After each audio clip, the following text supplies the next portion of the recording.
Welcome to the Arm Coach Podcast, episode 59. We're going to start today's episode a little differently.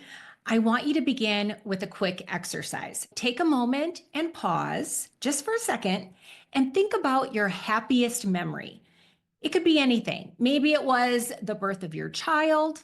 Maybe it was hearing that tiny cry for the first time, holding them in your arms, or looking into their eyes and feeling your heart expand in a way you didn't even know was possible. Maybe it was getting that job you dreamed about, or a trip that made you feel alive, or even just a beautiful, ordinary moment with someone you love deeply. Do you have that memory in your mind? Really place yourself there. Close your eyes if you need to. Picture everything around you. What were you wearing? How the air felt, the sounds, the smells, the look on your face. Let yourself feel it. Did you smile just now? Isn't that incredible how just thinking about that moment brings up emotion? That right there, that's your mind doing its magic. It's a powerful reminder that how we think can shape how we feel.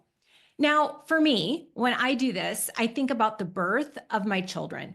Nothing in the world compares to those moments.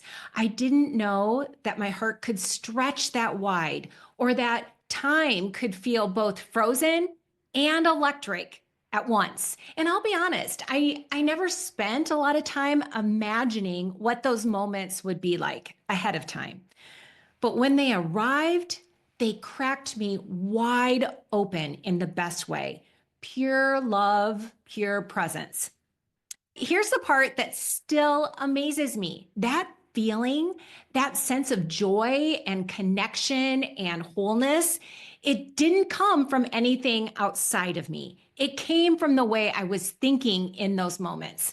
That's the real secret. And it's the same kind of thinking we can train our minds to access, even when we're doing something like toning our arms or choosing a different habit.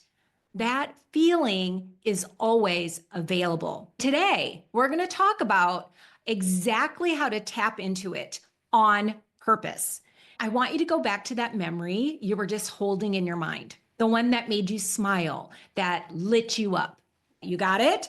Now, stay with me here. I want you to imagine stripping all the emotion out of it. Take away the joy, the love, the awe, the peace, the laughter, whatever it was for you. Just remove all the feeling from the moment. What are you left with? Just a flat, neutral scene, a series of events, no spark, no depth, just another moment in the millions that make up your life. It's kind of shocking, right? Because the memory itself isn't what made it beautiful. It was the emotion you felt that made it come alive. Emotions are what give our lives richness and meaning. Without them, everything is beige, just a long string of circumstances. The reason I'm starting the episode this way is because I hear this a lot from my clients. You love the structure of what I teach, the mindset tools, the habit shifts, the arm work, and many of you really connect with the think, feel, act cycle. You love having a way to finally understand what's been keeping you stuck. But then you get to the feeling part, and suddenly it's like, yeah, no thanks. Not my thing. Can I just skip that part? But here's the truth.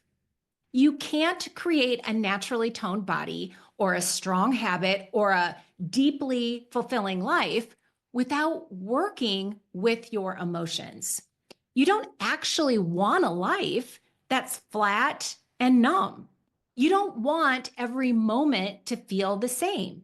You don't want to go through your day just reacting to neutral circumstances with no color, no passion, no depth. And guess what? You don't have to. Your emotions are not the problem. They're the key. Today, I'm going to show you how to use them to fuel the life and body you actually want. We actually want to feel emotions, even those of you who've told me, Christine, I just don't do emotions. Yes, you too. You do want to feel, but here's the truth.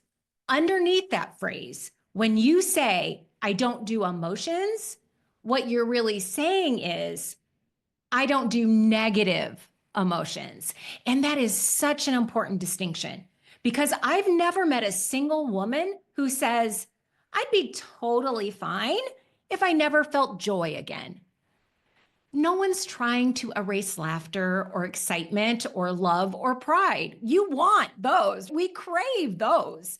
But when it comes to the harder ones, frustration, boredom, guilt, shame, disappointment, that's where we say, no, thanks. Let's shut that down. But if you're serious about using the think, feel, act cycle to change how you show up, whether that's in front of the mirror or in your workouts or in your daily decisions, you have to be willing to feel all the emotions, not just understand the cycle in theory, but really use it. That means getting curious about why you're avoiding the feelings part. So ask yourself, why am I only open to the good stuff? Why am I trying to skip past discomfort? Because here's the deal. Human beings, mean being human means we get the full emotional menu. When you learn how to feel on purpose, instead of escaping or reacting, that's when you become unstoppable. That's when your habits start to change for good. And that's when you stop needing willpower to stay consistent or to push through a tough day. It's not that negative emotions go away. It's that they stop being scary. You don't have to run from them. You don't have to avoid them by distracting yourself or telling yourself you're too old or not motivated enough. You just feel them and move forward anyway. And today I'm going to show you exactly how to do that. Now, I think there are 3 big reasons why many women say, I just don't do emotions. And I'm going to walk you through all 3 in a minute, but here they are up front. You believe some emotions are wrong. You believe emotions are irrational and don't really make sense. You believe some emotions are just too strong. Like if you feel them, they might take you under.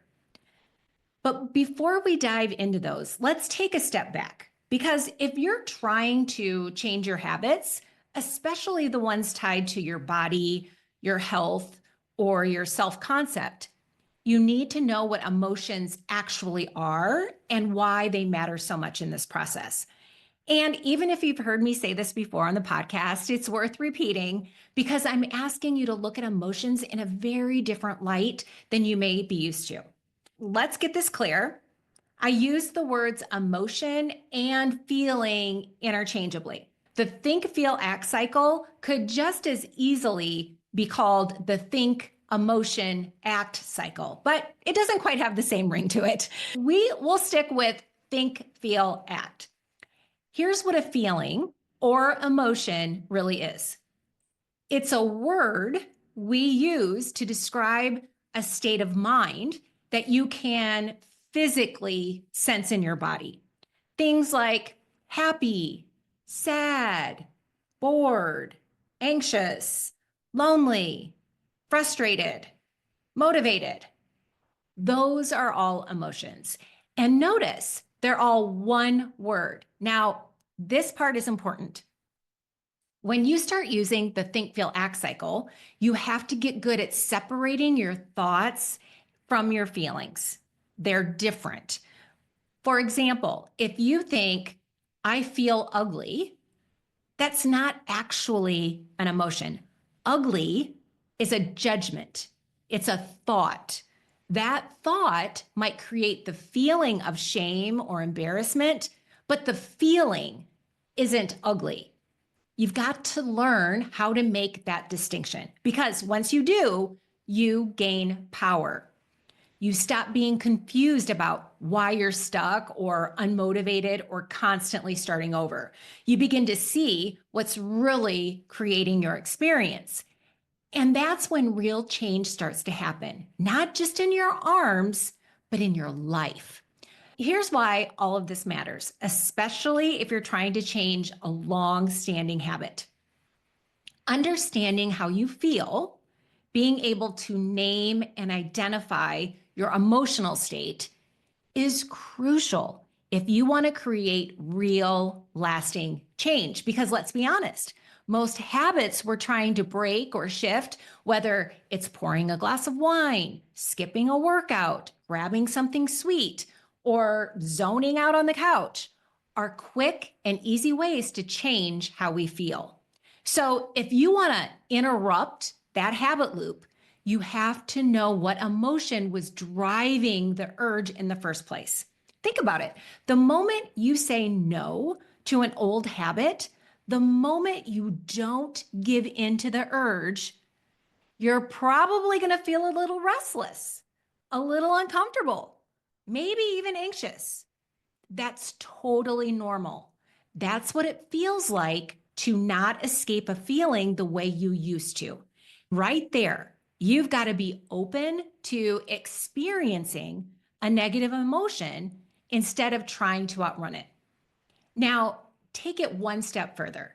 Let's say the urge didn't just appear out of nowhere. You were already feeling something uncomfortable before the urge showed up. Maybe you came home from work already feeling overwhelmed, or you were heading to that social event already feeling insecure or anxious. Maybe it was just boredom creeping in around 4 p.m. Now, what are you dealing with? A double layer. You've got the original emotion and the discomfort that comes when you interrupt the cycle and don't automatically react. But don't worry, this is where the magic happens. This is why we use the think, feel, act cycle. Because when you understand what you're feeling and what's really creating those feelings, you stop being at the mercy of them. You're no longer pulled around by loneliness or stress or self-doubt. You see the emotion, you name it, and you sit with it without needing to numb it or fix it. From there, you're in the driver's seat. That's where your power lives. Now, some of you have already experienced major breakthroughs with this. And I know because when it clicks, you can't wait to tell me. I get the best messages, things like, oh my gosh, Christine, I finally got it. I let myself feel what I was feeling. I didn't run from it. I didn't try to numb it with food or busyness. I just sat with it, noticed it in my body, breathed through it. And you know what? It passed. It didn't last forever. I felt so much more in control. And I love hearing those stories because when you realize that a negative emotion won't break you, that it's actually less painful when you stop fighting it, it changes everything. You don't have to like it, but it becomes tolerable. You stop being afraid of your feelings. You stop reacting out of habit.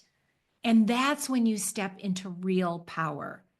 But then there are others of you who are still thinking, okay, Christine, that's cute, but I don't have time to sit with my emotions. I don't know what kind of life you think I'm living, but there's no meditation room in my house. I've got a job, a family, a million responsibilities. I'm not into all this touchy-feely stuff. So yeah, can we skip that part? And to that, I say, nope, not if you want real change. Because this isn't about being woo, it's about winning. And sitting with your emotions doesn't mean you have to light a candle and hum for 30 minutes. It just means you pause, you breathe, you notice what's happening instead of reacting on autopilot. That's it.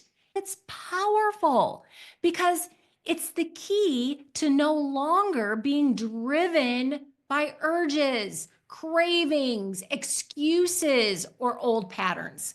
And I want you to know, I truly get it. I've been there. For a long time, feelings were not my thing. Honestly, that was because I spent a lot of time feeling unhappy.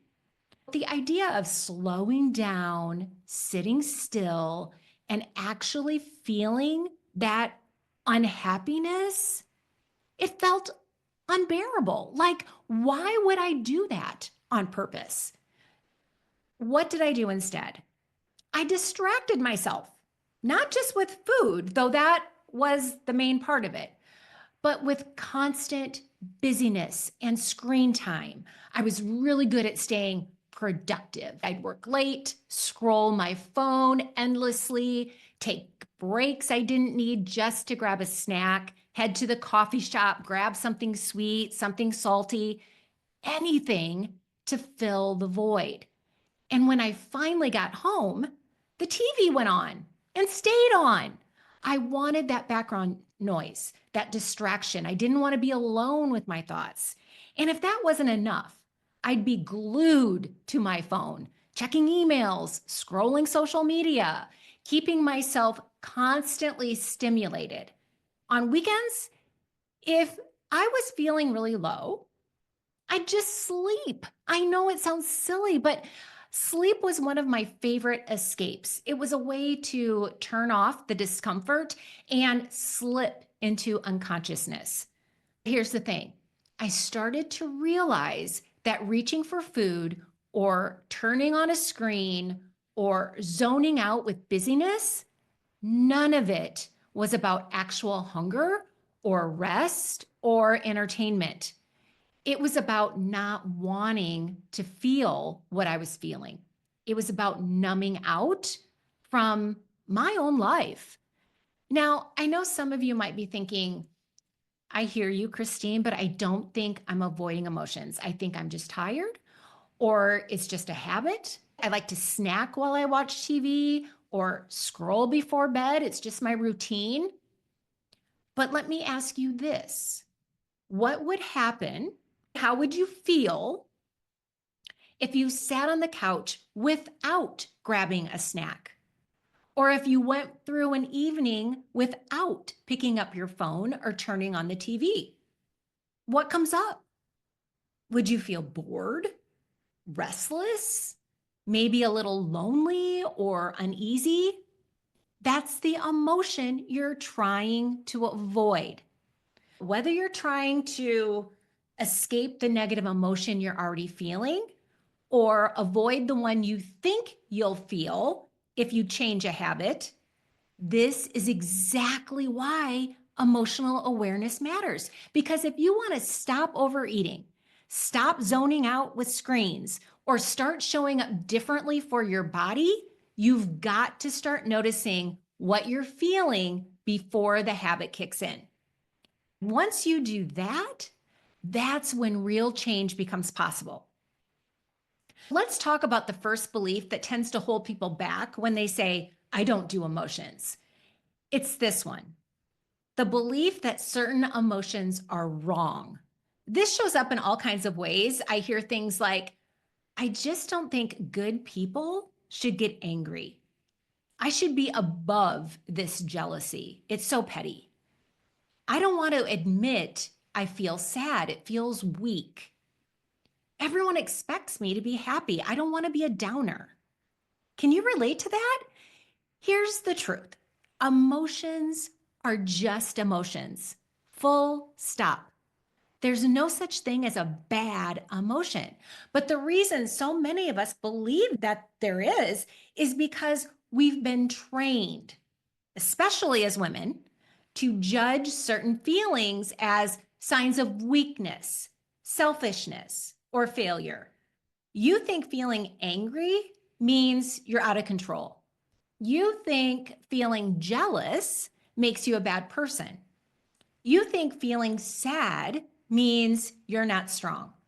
But none of that is true. There is nothing wrong with any emotion, including the uncomfortable ones. And more importantly, Nothing has gone wrong when you feel a negative emotion. It just means your think, feel, act cycle is working exactly as it should. Your brain had a thought, that thought created a feeling, and that feeling is showing up in your body. That's it. Every emotion, yes, even the ones you don't like, has a job. It's giving you valuable information. It's pointing you to the thoughts you're thinking, the way you're interpreting what's happening around you, or how you're judging yourself or others. Instead of saying, I shouldn't feel this way, ask, what am I thinking that's creating this feeling? Because once you're willing to be curious instead of judgmental, you can start to see the root of what's really going on. But when you label certain emotions as wrong, you resist them, you shut them down, you distract, escape, overeat, scroll, overwork, anything to avoid feeling what you've already decided you shouldn't be feeling. Let me say that again for the women in the back. Nothing has gone wrong when you have a negative emotion. Nothing. But your brain will try to convince you otherwise. When you feel a negative emotion like stress, loneliness, irritation, boredom, you immediately think, uh-oh, something's wrong. I shouldn't be feeling this, and I definitely need to fix it right now. So you reach for something to make that feeling go away. A snack, your phone, the remote, something that gives you that quick relief, something that says, I don't have to feel this anymore. Here's the truth. Yes, you can absolutely strive to feel more joy, more compassion, more calm. You can work toward a life filled with more positive emotion. And I want that for you. But you don't get there by rejecting what's real for you right now.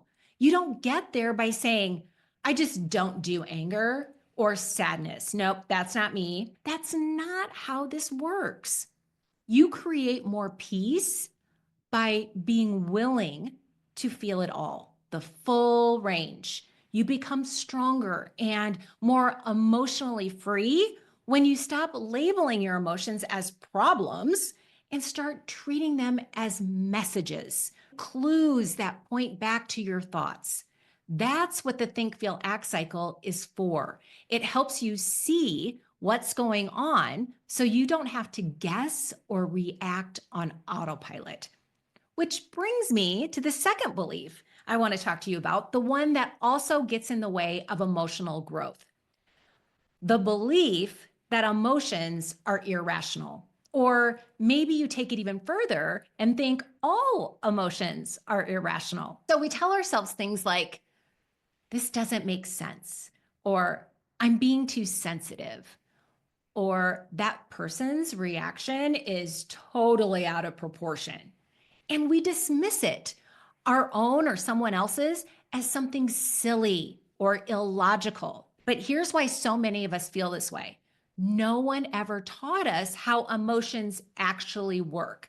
None of us never learned that our emotions come from our thoughts, not from the people around us, not from the situation, not from the food or the number on the scale.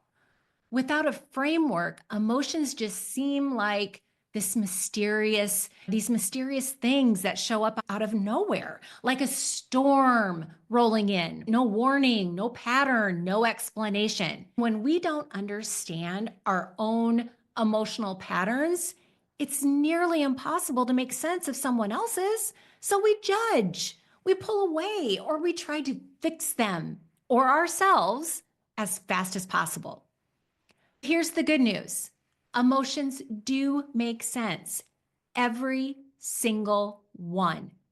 And when you learn how to read them instead of resist them, they stop being scary and they start to become useful. Here's where it gets even more interesting. A lot of the time, we look at someone else's emotional response and think, what is going on with them? It doesn't match our reaction, so we label it as irrational or over the top. You see this all the time in relationships, especially around the little day-to-day things. I mean, just walk into any kitchen and look at the sink, dishes everywhere. One person is fuming and the other is like, what? I didn't even notice. And what happens? Each person is baffled by the other. Why don't they care? Why are they so upset about something so small? We expect other people to feel the way we do. And when they don't, it feels confusing or even frustrating. Here's the thing. It's not the dishes that are causing the emotion. It's the thoughts each person is having about the dishes. Once you understand the think, feel, act cycle, all of this makes sense. You realize the same circumstance, the dishes in the sink, can create totally different emotions depending on the person's mindset. One person's thinking, no one respects my time. And the other is thinking, I'll get to it later. Of course, they're feeling different. The same goes for you. Sometimes even our own emotional responses feel irrational because you're not fully aware of what you've been thinking or feeling beneath the surface. Ever had one of those moments where you drop something, a spoon, a plate, a jar, and suddenly you burst into tears? And then you're like, what is wrong with me? It was just a spoon. Yeah, been there. But what's really happening is this: your thoughts and emotions have been building up. You've been pushing them down, holding it all together, staying strong. And then something seemingly small happens and it all spills out. Not because the spoon matters, but because you've been carrying unprocessed feelings for days, weeks, maybe longer. That's why awareness is so powerful. When you understand how your thoughts create your emotions, you stop being confused by your reactions. You stop shaming yourself for feeling too much. And you can finally start to create new habits from a place of understanding, not just willpower. Let's talk about one more thing I see come up all the time: the thought that some emotions are just too much, too overwhelming, too intense. It's that fear that if we let the emotion in, we might never come back from it. So we hold it at bay. We keep the lid on tight. Because if we really let ourselves feel what we're feeling, we imagine it'll be like opening the floodgates and drowning in it. We even use that kind of language. I'm overwhelmed. I'm swamped. I feel submerged. I can't deal right now. The question is, why do so many of us feel that way? Why do we have such resistance to just feeling? Honestly, it goes back to what we didn't learn as kids. Most of us weren't taught what an emotion even was, weren't taught that these physical sensations in our bodies, like a racing heart, tight shoulders, a lump in our throat, are normal responses to emotion. We weren't taught how to name them, sit with them, or process them. Instead, we got messages like, don't cry, shake it off, be strong. Or we watched the adults around us struggle with their own feelings, and we quietly learned to do the same: push it down, power through, distract ourselves. No wonder as adults, we turn to food or to phones or another episode on Netflix to take the edge off. Those things give us a quick escape. But the cost? We stay stuck. We stay disconnected. and the cycle repeats. Here's what I want you to hear. You don't need a meditation room or hours of free time to feel your emotions. You just need willingness, a moment of honesty, a pause to ask yourself, what am I feeling right now? What's happening in my body?